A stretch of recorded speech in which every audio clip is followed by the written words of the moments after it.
አርእስተ ዜና ወሊያ እርዳታና ልማት ድርጅት ከኬጂ እስከ 10ኛ ክፍል ላሉ ተማሪዎች የአረብኛና የዲን መማሪያ መጽሐፍትን አሳተመ።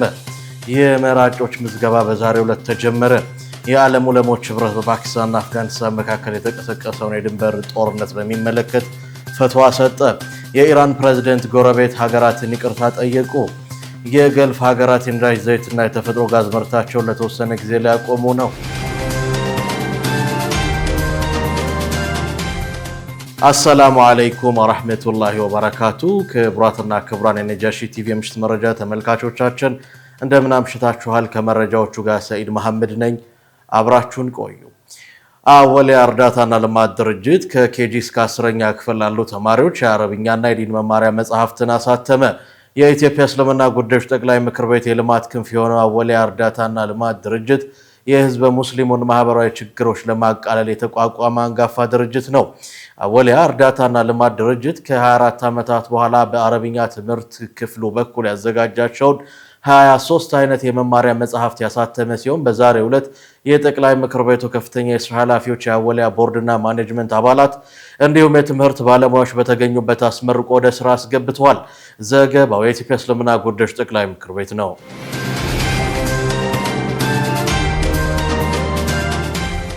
የመራጮች ምዝገባ በዛሬው ዕለት በይፋ ተጀምሯል። ለሰባተኛው ጠቅላላ ምርጫ የመራጮች ምዝገባ በዛሬው ዕለት በይፋ ተጀምሯል። የመራጮች ምዝገባ መጀመሩን ተከትሎ በተለያዩ የኢትዮጵያ አካባቢዎች ዜጎች ወደ ምርጫ ጣቢያዎች በመሄድ የምርጫ ካርዳቸውን እየወሰዱ ይገኛሉ።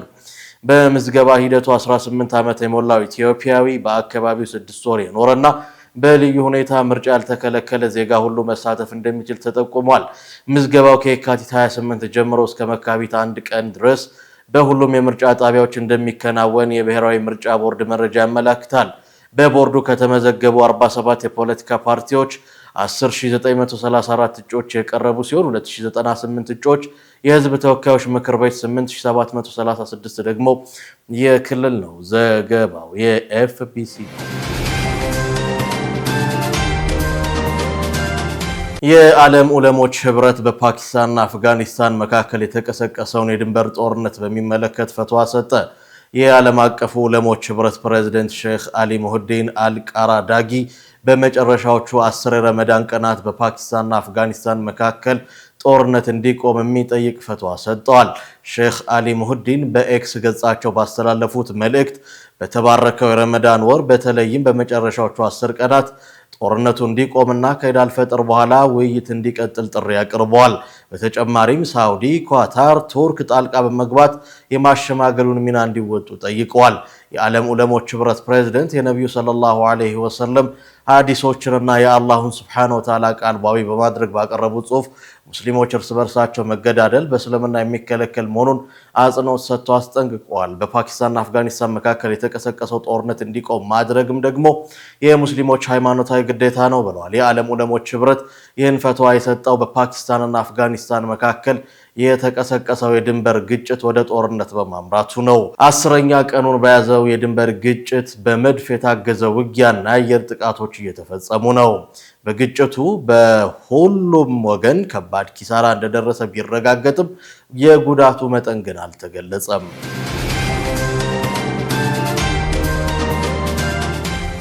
የኢራን ፕሬዝዳንት ጎረቤት ሀገራትን ይቅርታ ጠየቁ። የኢራኑ ፕሬዝዳንት መሱድ ፔዜሽኪያን አገራቸው በአሜሪካና በእስራኤል ለተፈጸመባት ጥቃት ምላሽ ለመስጠት በክልል ውስጥ ለፈጸመችው የሚሳኤልና የድሮን ጥቃት ጎረቤት ሀገራትን ይቅርታ ጠይቀዋል። ፕሬዝዳንቱ ዛሬ በኢራን ብሔራዊ ቴሌቪዥን ቀርበው ባደረጉት ንግግር ሀገራቸው ለአሜሪካና እስራኤል እጅ እንደማትሰጥ ገልጸው ለአሜሪካና እስራኤል ጠንከር ያለ ማስጠንቀቂያ አስተላልፈዋል። ፕሬዝዳንቱ የኢራንን ሕዝብ ባሪያ ማድረግ የሚፈልጉ ጠላቶቻችን ይህን ምኞታቸውን ይዘው ወደ መቃብር ይወርዳሉ ብለዋል። መሱድ ፔዜሽኪያን ኢራን በጎረቤት ሀገራት ላይ ስለፈጸመችው ጥቃት ይቅርታ ጠይቀው የጥቃቱ ዓላማ የአሜሪካና የእስራኤል ይዞታዎች እንጂ ከጎረቤት ሀገራት ጋር የሚገናኝ እንዳልሆነ ማክለዋል። ፕሬዝዳንቱ ከነዚህ ሀገራት በኩል በኢራን ላይ ጥቃት ካልተፈጸመ በስተቀር ከዚህ በኋላ በጎረቤት ሀገራት ላይ ምንም አይነት ጥቃት አንፈጽምም ብለዋል። የኢራን ፕሬዝዳንት መስዑድ የኢራን ጠቅላይ መሪ አያቶላ አሊ ኻሜኒ መገደላቸውን ተከትሎ በተቋቋመው 3 አባላት ያሉት ጊዜያዊ አስተዳደር አካል ናቸው። ምክር ቤቱ እስካሁን ድረስ ሀገሪቱን በጊዜያዊነት እየመራ ይገኛል።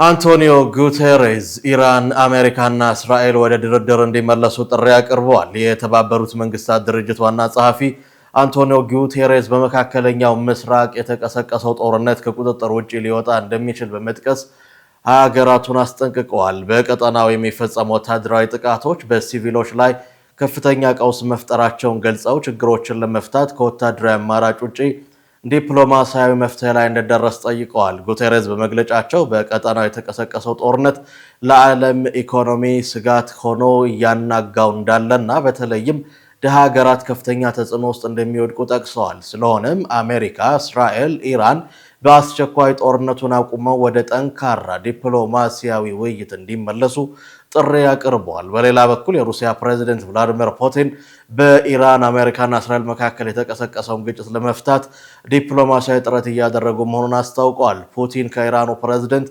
መስዑድ ፔዜሽኪያን ጋር በስልክ በተወያዩበት ወቅት የተኩስ አቁም ስምምነት እንዲደረግና ግጭቱ በዲፕሎማሲያዊ መንገድ እንዲፈታ አሳስበዋል። ፕሬዝዳንቱ በስልክ ውይይታቸው በቀድሞ የኢራን መሪ አያቶላ አሊ ኻሜኒ እና የኢራን ከፍተኛ ባለስልጣናት ግድያ የተሰማቸውን ሐዘን ገልጸው ለቤተሰቦቻቸው ለመላው ኢራናውያን መጽናናትን ተመኝተዋል።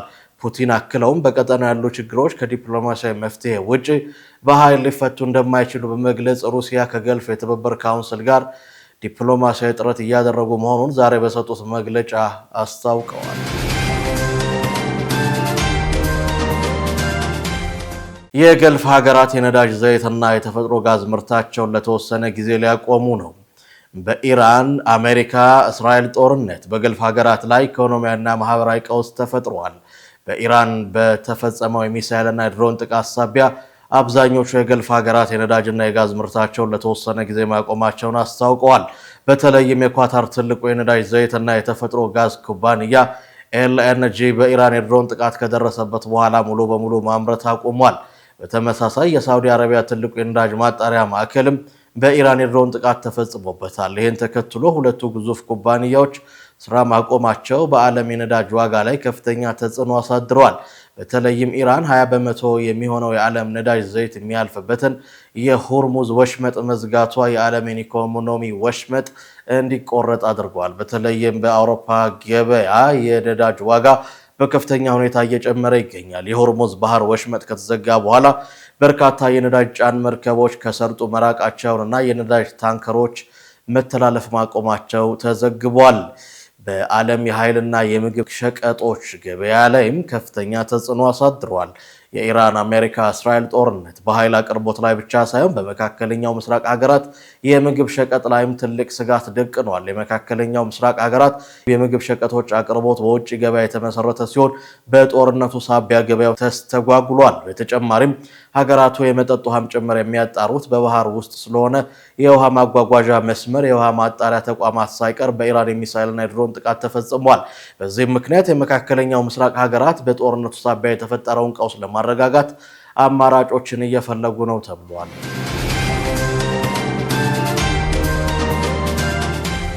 ኢንዶኔዥያ በትራምፕ የሰላም ቦርድ በሚደረጉ ውይይት አልሳተፍም አለች።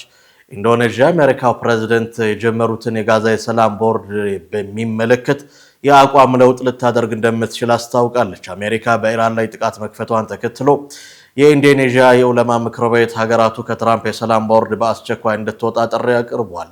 የኢንዶኔዥያ ዑለማ ምክር ቤት ፕሬዝዳንት ትራምፕ ኢራን ላይ የፈጸሙትን ጥቃት አውግዞ የፕሬዝዳንት ትራምፕ በመካከለኛው ምስራቅ አዲስ ጂኦፖለቲካዊ ስሪት ለመፍጠር እየተንቀሳቀሱ ባሉበት ሁኔታ የሰላም ቦርዱ ትርጉም ያለው ለውጥ እያመጣ አይደለም ብለዋል። ኢንዶኔዥያ በትራምፕ የሰላም ቦርድ ውስጥ መሳተፏ በሀገሪቱ ፖለቲካዊና ሃይማኖታዊ ተቋማት በኩል ከፍተኛ ውግዘት ገጥሟታል። ተቃዋሚዎቹ የሰላም ቦርዱ በትራምፕ አስተዳደር መመራቱ ውጤቱ አጠራጣሪ ከመሆኑን ባሻገር ኢንዶኔዥያ ለፍልስጤም ነፃነት ያላትን አቋም በጽኑ ይጋፋል ብለዋል። የኢንዶኔዥያ ውጭ ጉዳይ ሚኒስቴር ሶጊያኖ ሀገራቸው የትራምፕ የሰላም ቦርድ በሚያካሄደው ስብሰባ ላይ ላለመገኘት መወሰኗን አስታውቀዋል። ውሳኔው በመካከለኛው ምስራቅ የተጀመረውን የጦርነት ውጥረት ተከትሎ የመጣ መሆኑንም አክለዋል። በተለይም በኢራን ላይ የተከፈተው ጦርነት የሀገራት የውጭ ፖሊሲ እየተቀየረ መምጣቱንና ኢንዶኔዥያ ደግሞ በዚህ ላይ ተመሳሳይ አቋም የላትም ብለዋል። በኢራን ላይ የተከፈተው ጦርነት ዓለም አቀፍ ትኩረት እየሳበ መምጣቱን የገለጹት ሚኒስትሩ ኢንዶኔዥያ በቅርቡ በመካከለኛው ምስራቅ ካሉ አጋሮቿ ጋር በቅርቡ የተጠናከረ ውይይት እንደምታደርግ ገልጸዋል።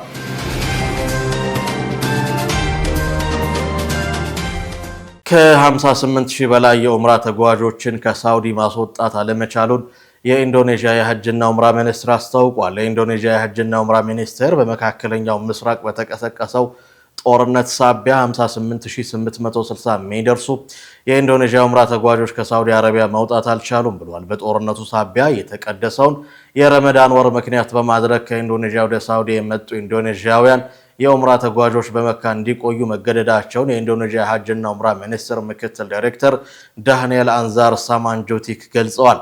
ይህን ተከትሎም የኢንዶኔዥያ መንግስት ከሳውዲ አየር መንገድ ጋር በመወያየት በሆቴልና በበረራ ወጪዎች ላይ የሚያጋጥሙ ተጨማሪ ወጪዎችን ለመቀነስ እየሰራ መሆኑን ዳይሬክተሩ አስታውቋል። በተጨማሪም ከቅርብ ጊዜ ወዲህ የተፈጠረውን የደህንነት ስጋት ተከትሎ የሳውዲ አረቢያ ሐጅና ኡምራ ሚኒስቴር ወደ 60,000 የሚደርሱ የኢንዶኔዥያ የኡምራ ተጓዦችን የኡምራ ጉዟቸውን ወደ ሚያዝያ ወር እንዲያስተላልፉ ጠይቋል። የሳውዲ ሐጅ ሚኒስቴር ቃል አቀባይ ኢህሳን ማርሽ አሁን ላይ አስቸኳይ ሰብአዊና ሎጂስቲክ እክል ገጥሞናል። በመካ ለሚገኙ የተለያዩ ሀገራት የኡምራ ተጓዦች በፍጥነት መፍትሄ ለመስጠት እየተሰራ ነው ብለዋል። ሙስሊሞች በየዓመቱ ከሚያደርጉት የሐጅ ጉዞ በተጨማሪ በሚሊዮን የሚቆጠሩ የኡምራ ተጓዦች ወደ መካና መዲና ይጎርፋሉ። በተለይም በተቀደሰው የረመዳን ወር ወደ መካ የሚደረገው የኡምራ ጉዞ በብዙ እጥፍ ይጨምራል። ይሁንና ከሳምንት በፊት በመካከለኛው ምስራቅ የተቀሰቀሰው ጦርነት ወደ ሳውዲ አረቢያ ለኡምራ የመጡ በርካታ ሙስሊሞችን ችግር ውስጥ አስገብቷል። የአየር በረራዎች በመቋረጣቸው የክልሉ ደህንነት ሁኔታ አስተማማኝ ባለመሆኑ ምክንያት ብዙ የኡምራ ተጓዦች ወደ ሀገራቸው መመለስ አልቻሉም። ጦርነቱ በርካታ ሙስሊሞች የኡምራ ጉዟቸውን ለጊዜው እንዲሰርዙ አስገድዷቸዋል ነው የተባለው።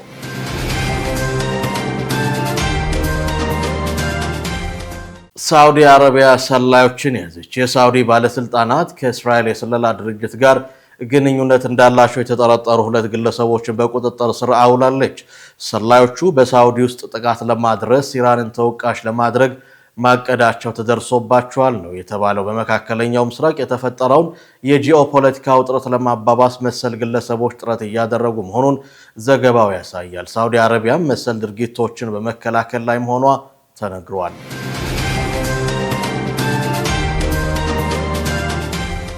ወደ ቢዝነስ መረጃችን እናልፋለን። ዙበይዳ ሐሰን እንደሚከተለው አዘጋጅተዋለች። ተከታትለን እንመለስ። ወጋገን ባንክ ባሉት 462 ቅርንጫፎች የወጋገን አማና አገልግሎት እየሰጠ መሆኑ ተነግሯል። ወጋገን ባንክ በወጋገን አማና የወለድ ነፃ የባንክ አገልግሎት የሙስሊሙን ኡማ በስፋት እያገለገለ መሆኑን አስታውቋል። ይህ የተነገረው ወጋገን ባንክ በአዲስ አበባ የኢፍጣር መርሃ ግብር ባካሄደበት ዕለት ነው። በሀገራችን ኢስላሚክ ፋይናንስ አገልግሎት በመስጠት ቀደምት ከሆኑ ውስጥ የሚገኘው ወጋገን ባንክ በወጋገን አማና ሸሪዓውን በጠበቀ መልኩ አገልግሎቱን እያስፋፋ መሆኑም ተነግሯል። ባንኩ ባሉት 462 ቅርንጫፎች ውስጥም በመስኮት የወለድ አልባ አገልግሎት እየሰጠ ይገኛልም ተብሏል። ወጋገን አማና በወጪ ንግድ ዘርፍ ለተሰማሩ ደንበኞች ሙራባህ ኤክስፖርት ፋይናንሲንግ፣ ከውጭ ለሚገቡ የምርት ግብአቶች ወይም ደግሞ ለማሽነሪ መግዣ ሙራባህ ኢምፖርት ፋይናንሲንግ፣ በሀገር ውስጥ የምርት ግብአት መግዣ ሙራባህ ፋይናንሲንግ እንዲሁም ደግሞ በውጭ ሀገር የሰራተኞች ስምሪት ላይ ለሚሰሩ የንግድ ድርጅቶችና ግለሰቦች የቀርድ ኤክስፖርት አገልግሎት እየሰጠ መሆኑንም አስታውቋል። በተጨማሪም ከካፋላ ወይም ደግሞ ዋስትና ጋር በተያያዘ በርካታ የዋስትና አይነቶችን እየሰጠ እንደሚገኝም ተነግሯል። ወጋገን አማና የሸሪዓ መርሆችን በጠበቀ መልኩ ለመስራት ይረዳው ዘንድ 3 ኡስታዞችን በያዘ የሸሪዓ አማካሪ ኮሚቴ አማካኝነት አገልግሎት እየሰጠ እንደሚገኝም አስታውቋል። ኢትዮጵያና ናይጄሪያ የዳንጎቴ ሲሚንቶ የ1 ቢሊዮን ዶላር ኢንቨስትመንት ማስፋፊያ ፕሮጀክት ተጠቃሚ እንደሚሆኑ ተነግሯል። ከአፍሪካ ቀዳሚ የሲሚንቶ አምራች የሆነው ዳንጎቴ ሲሚንቶ በሚቀጥሉት 4 ዓመታት ውስጥ የማምረት አቅሙ በ45 በመቶ ለማሳደግ የ1 ቢሊዮን ዶላር ግዙፍ እቅድ ይፋ ማድረጉም ተዘግቧል። ይህ የማስፋፊያ ስራ በዋነኝነት ኢትዮጵያና ናይጄሪያን ጨምሮ ሌሎች የአፍሪካ ሀገራትን እንደሚያካትትም ነው የተነገረው። ኩባንያው በአሁኑ ወቅት ያለውን የ55.17 ቢሊዮን ቶን ዓመታዊ ምርት ወደ 80 ሚሊዮን ቶን ለማሳደግ ማቀዱም ተጠቁሟል። አንዳንድ ፋብሪካዎችን ለመገንባትና ነባሮችን ለማስፋፋት ከቻይናው ሲኖማ ኩባንያ ጋር የ1 ቢሊዮን ዶላር ውል እንደተፈራረመም ተዘግቧል። ኢራን በሆርሙዝ የባህር ወሽመጥ ማለፍ የሚችሉ ሀገራትን አስታውቃለች። ኢራን በጦርነቱ ከጎኔ ናቸው ላለቻቸው ሀገራት ፈቃድ ሰጥታለች ተብሏል። በዚህም ለቻይና፣ ፓኪስታንና ራሽያ የሆርሙዝ ባህር ወሽመጥን እንዲጠቀሙ መፍቀዷን አስታውቃለች። የኢራን ባለስልጣናት ውሳኔው እነዚህ ሀገሮች በቀጠናው የክልል ውጥረት ወቅት ለኢራን ላላቸው ድጋፍ ያላቸውን አድናቆት የሚያንጸባርቁበት ነው ተብሏል። የሆርሙዝ የባህር ወሽመጥ በዓለም ላይ ለዓለም አቀፍ የነዳጅ አቅርቦቶች በጣም ወሳኝ ከሆኑ የመርከብ መንገዶች አንዱ መሆኑ ይታወቃል። በዚህ ላይ ያሉ ማናቸውም ገደቦች ለዓለም አቀፍ የኃይል ገበያዎች ትልቅ ለውጥ እንደሚኖረው ይነገራል። በዚህም ኢራን የሆርሙዝ ወሽመጥን መዝጋቷን ተከትሎ የነዳጅ ዋጋ መናሩም የሚታወስ ነው። ኢራን በአሜሪካና እስራኤል ለተሰነዘረባት ጥቃት ምላሽ እየሰጠች ባለችበት ሰዓት በርካታ ኢኮኖሚ ጫናዎች በዓለም ላይ እየደረሰ መሆኑንም ዘገባዎች ያሳያሉ።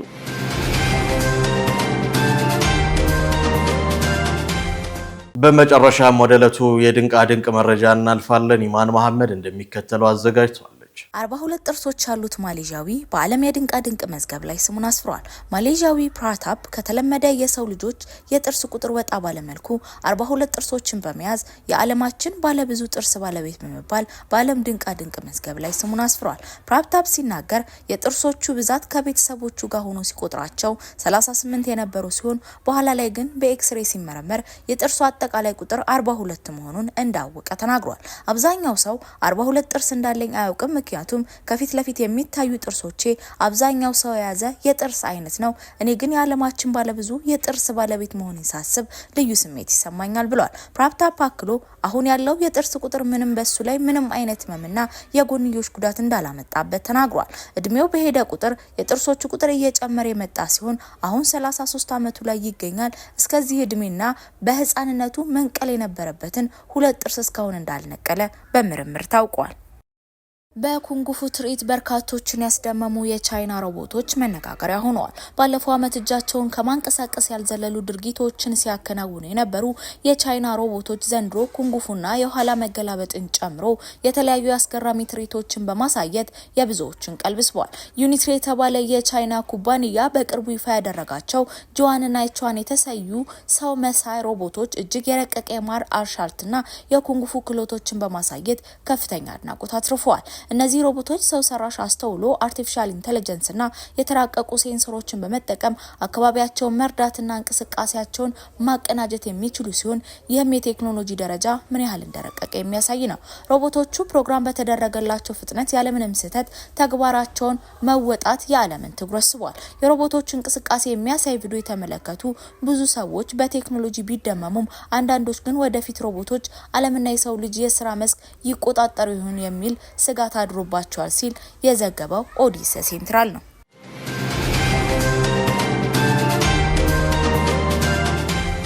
ክቡራትና ክቡራን የነጃሺ ቲቪ የምሽት መረጃ ተመልካቾቻችን የዕለቱን የምሽት መረጃ በዚሁ አገባደድን። ከቀሪ የነጃሺ ቲቪ የምሽት መሰናዶ ጋር መልካም ምሽት።